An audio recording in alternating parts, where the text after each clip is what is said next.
नमस्कार साथियों, कैसे हैं आप सभी? उम्मीद करता हूं कि आप स्वस्थ होंगे, सुखी होंगे और आनंदित होंगे। श्री रामचरितमानस में आपका स्वागत है। हम श्री राम के चरित्र का गुणगान करते हुए उन्हें जानें और उन्हें हम जानकर अपने भीतर उस प्रकार के गुण, उस प्रकार का चरित्र लेके आएँ जो हमारे इस मानव जीवन को, हमारे इस जन्म को सफल बना सके, सार्थक बना सके और हर एक व्यक्ति का जो परम लक्ष्य होता है उसके जीवन में, वो यही होता है कि वो अपने जीवन में मोक्ष और मुक्ति को जो है प्राप्त कर सके।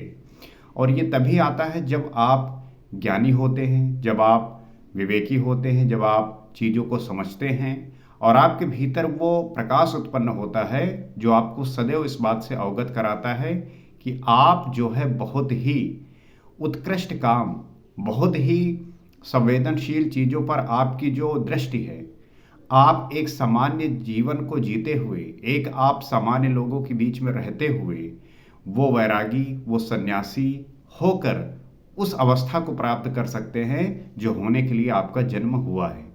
क्योंकि हर एक व्यक्ति अपने के लिए तो सब कुछ कर रहा है, अपनों को कमाने के लिए, पहनने के लिए, वो सब कुछ अपनी स्वार्थ सिद्धि के लिए कर रहा है। लेकिन वास्तविक जीवन तो उस व्यक्ति का है जो अपने जीवन के अतिरिक्त वो दूसरे के बारे में सोचता है। असली संत तो वो है जो अपने से हटकर दूसरे के भले के लिए सोचता है।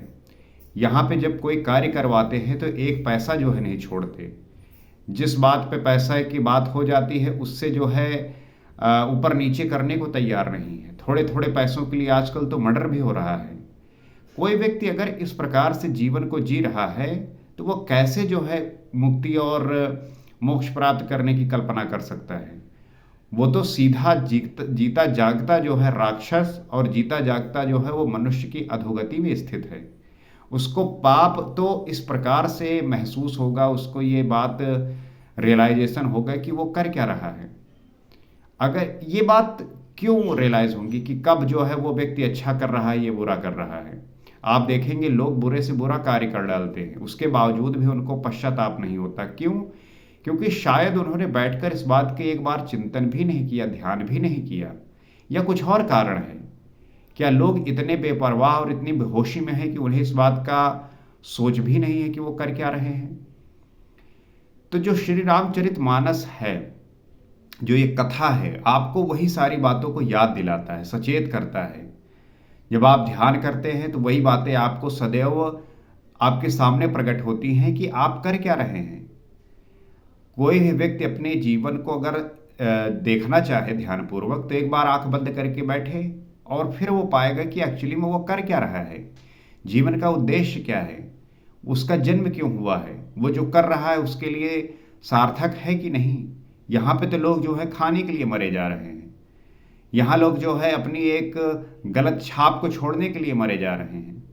क्या कर रहे हो भाई? थोड़ा सा दिमाग लगाओ, थोड़ी सी बुद्धि लगाओ और सोचो कि आपका वास्तविक जीवन है क्या, रियलिटी से आपका जो है वाकई मतलब है क्या। ये बातें तभी आपके समझ में आएंगी जब आप अपने समझ को विकसित कर पाएंगे। जो नहीं कर पाएंगे तो आप इसी विषय आसक्ति में रहकर फंस जाएंगे। बहुत लोगों को तो ये भी नहीं पता कि जो उस संसार में फंसे हुए हैं उन्हें लगता है तो बस यही चीज है, इसके सिवा और क्या है। लेकिन उन्हें देखेंगे कि आप दिन भर वो जो है काम करने के बावजूद भी शाम को जो है उन्हें नशा करना पड़ता है अपने आप को शांत रखने के लिए। नहीं तो परिवार में कलह कर डालें, अपनी बीवी बच्चों को जो है मार पीट के जो है परेशान कर देते हैं। और वही जो है ज्ञान की बातें करते हैं कि हम जो है बस हम जो हैं बस वही हैं।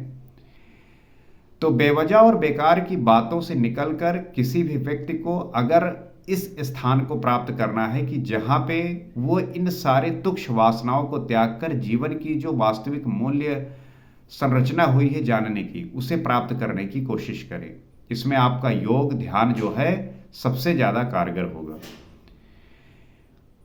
हम उसी के बारे में जानने और समझने के लिए आपके सामने श्री रामचरितमानस का पाठ करते हैं, चर्चा करते हैं, उसको जो है पढ़ने की कोशिश करते हैं। और आप सभी को मैं आमंत्रित करता हूं कि आप सभी जो है आइए, हम साथ में मिलकर इस चरित्र का जो है वर्णन करें, इसे जो है जानें, क्योंकि यही जो है आपको उस अवस्था तक पहुंचाएगा। इस ग्रंथ को कोई भी व्यक्ति पढ़ सकता है, समझ सकता है, जान सकता है। और अगर आप नहीं समय आपके पास पढ़ने का, या आपके पास वो समय नहीं है जो जान सके, आप आज के समय में तो सोशल मीडिया है, लोग काम करते हुए भी चीज़ों को सुन रहे हैं, देख रहे हैं। तो आप भी जो है इस चैनल से जुड़कर वो चीज़ प्राप्त कर सकते हैं, देख सकते हैं, और हर उस व्यक्ति तक इस बात को पहुंचा सकते हैं जिसको जानने की आवश्यकता है। तो आइए देखते हैं और समझने का प्रयास करते हैं कि गोस्वामी तुलसीदास जी क्या लिखते हैं। बरबस राज सुतहि तब दीन्हा, नारी समेत गवन बन कीन्हा, तीरथ बर नैमिष विख्याता, अति पुनीत साधक सिद्धिदाता। जब मनु जी ने अपने पुत्र को जबरदस्ती राज्य देकर स्वयं स्त्री सहित वन को गमन किया, अत्यंत पवित्र और साधकों को सिद्ध देने वाला तीर्थों में श्रेष्ठ नैमिषारण्य प्रसिद्ध है। आपने नैमिषारण्य का जो है नाम सुना होगा, गए भी होंगे। वहां पे जो है वो तपस्वियों का जो है, वो मुनियों का जो है तपस्या की ऐसी जगह है जहां पे जाने के बाद आपको ऐसा अनुभव होगा कि लगेगा कि बस यहीं पर रहकर हम जो है तपस्या करें, हम जो है अपने आप को पवित्र कर सके, हम जो है अपने आप को सिद्धि की उस अवस्था पे लेके जाएं जहां पे हम ईश्वर से कनेक्ट हो सके, उन्हें जान पाए। तो मनु ने जो है अपने पुत्र को जबरदस्ती राज्य देकर स्त्री के साथ जो है वन को गमन किया। बस ही तहाँ मुनि सिद्ध समाजा, तहाँ ही हरस चलो मनु राजा, पंथ जात सोसहि मत धीरा, ज्ञान भगत जनु धरे शरीरा। वहां मुनियों और सिद्धों के समूह बसते हैं। राजा मनु हृदय में हर्षित होकर वहीं चले। वे धीर बुद्धि वाले राजा रानी मार्ग में जाते हुए ऐसे सुशोभित हो रहे हैं मानो ज्ञान और भक्ति ही शरीर धारण किए जा रहे हों। मुनियों और सिद्धों का वो समूह स्थल है नैमिषारण्य। आप जाएंगे तो वहां की ऐसी सकारात्मक ऊर्जा है कि आपको इतना अच्छा लगेगा कि आपको वापस आने का मन ही नहीं करेगा।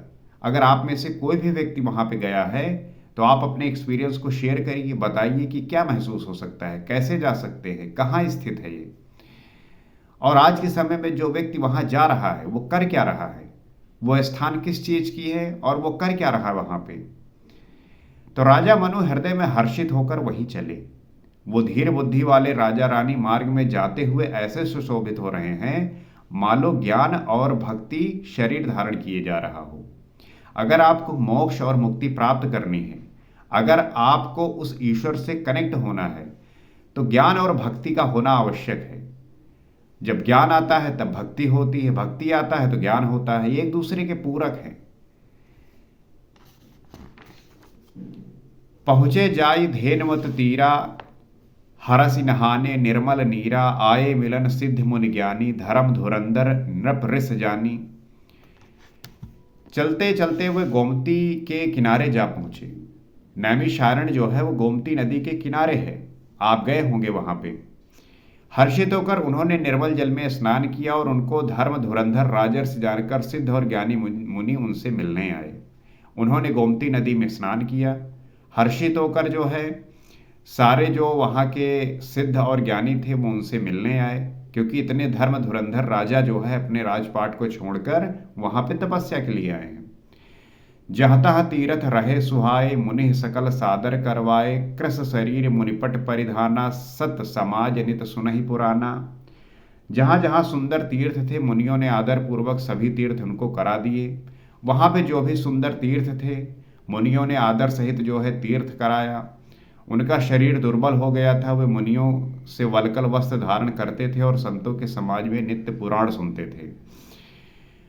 जब व्यक्ति का जीवन गृहस्थ में होता है तो वो जो है तीनों टाइम हर समय जो है अच्छे अच्छे खाना पकवान खाता है, तो उसका जो है शरीर वो हष्टपुष्ट रहता है, मजबूत रहता है, बलवान रहता है। लेकिन जब वो तपस्या की स्थिति में होता है, साधक हो जाता है, भक्ति की स्थिति में चला जाता है, तो वो शरीर से कमजोर हो जाता है, क्योंकि उसे खाने का होश नहीं होता और जब वो इस स्थिति को प्राप्त होता है तब जो है वो जाके ये अवस्था को प्राप्त होता है। तो वही जो है राजा मनु के साथ हुआ। जब वो राजपाट कर रहे थे तब जाहिर सी बात है कि अच्छे पकवान खाना और हर तरीके से सारी सुख सुविधाओं के होने के साथ उनका जो शरीर था वो हष्ट पुष्ट था, मजबूत थे, बलवान थे। लेकिन जब वो यहाँ पे आए तो फिर खाना क्या है, कुछ भी खा लिए, कुछ भी कर रहे हैं। कुछ भी कर रहे हैं कि मतलब कि अब वो खाने को लेके इतने चिंतित नहीं हैं। पुराण सुनते रहते हैं, वल्कल वस्त्र धारण कर लिए हैं और जो मिलता है वो खा लेते हैं, तो शरीर जो है दुर्बल हो गया। द्वादश अक्षर मंत्र पुनि जपहि सहित अनुराग, वासुदेव पद पंकरोहु दंपति मन अतिलाग। और द्वादा साक्षर मंत्र ओम नमो भगवते वासुदेवाय का प्रेम सहित जप करते थे। भगवान वासुदेव के चरण कमलों में उन राजा रानी का मन बहुत ही लग गया। ये जो द्वादश अक्षर मंत्र है ओम नमो भगवते वासुदेवाय, इसका जप करते हुए उनका जो है उसी में मन लग गया।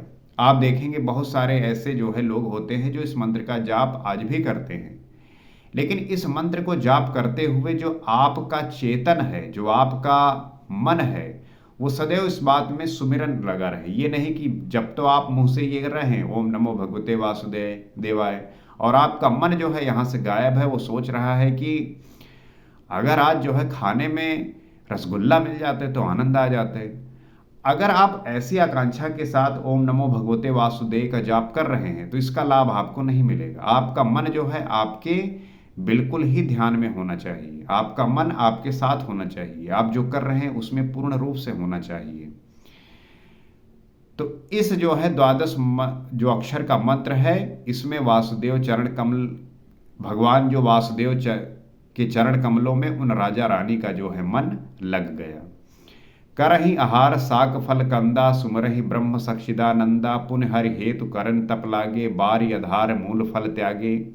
वे साग फल और कंद का आहार करते थे, सक्षिदानंद ब्रह्मा का स्मरण करते थे, फिर वे श्री हरि के लिए तप करने लगे और मूल फल को त्याग कर केवल जल के आधार पर रहने लगे। तपस्या जो है त्याग मांगती है।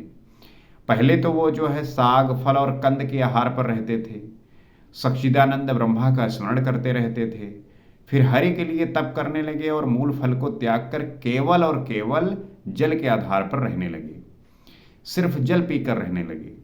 ये अवस्था किसी के साथ हो सकती है। लोग जो है इस बात को बहुत ही झूठ साबित करेंगे कि कहेंगे अरे कौ जल पी के कैसे रह पाए।